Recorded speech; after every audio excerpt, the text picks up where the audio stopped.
Hello बच्चों, let's read the question first. The question says the number and length of stamen are. तो हमसे यहाँ पर पूछा गया है जो नंबर और लेंथ होते हैं स्टेमन के वो कैसे होते हैं। यहाँ पर ऑप्शन दिया हुआ है variable in flowers of same species, variable होंगे सेम स्पीशीज़ के फ्लावर्स में, या बी दिया हुआ है variable in flowers of different species. यहाँ पर दिया हुआ है सी में सेम इन ऑल स्पीशीज़, या फिर बोथ ए एंड बी।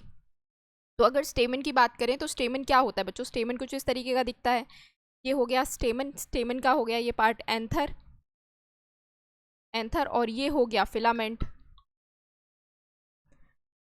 अब जब हम बात कर रहे हैं नंबर्स एंड लेंथ की, तो किसी फ्लावर में ये नंबर 4 भी हो सकता है, किसी में 2 भी हो सकता है, किसी में 3 भी हो सकता है। तो वो डिपेंड करता है कि वो किस स्पीशीज़ का फ्लावर है। अगर हम एक स्पीशीज़ की बात कर रहे हैं, समझ लीजिए सोलेनेसी की बात कर रहे हैं हम, जहाँ से आपका पोटैटो आता है, पोटैटो एंड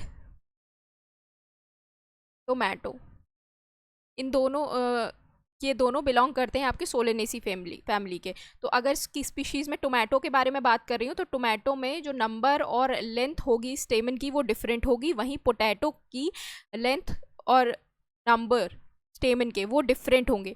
ये दोनों अलग अलग स्पीशीज़ के हैं क्योंकि, ठीक है ना। बट ऐसे अगर मैं बात करूँ कि एक टमाटो का प्लांट ये है और एक टमाटो का प्लांट ये है, तो इन दोनों में जो है, और अगर ये सेम स्पीशीज़ के हैं टोमेटो, तो इन दोनों में क्या होगा, इन दोनों में जो लेंथ और नंबर होगा, लेंथ और नंबर ऑफ स्टेमन वो सेम होगा।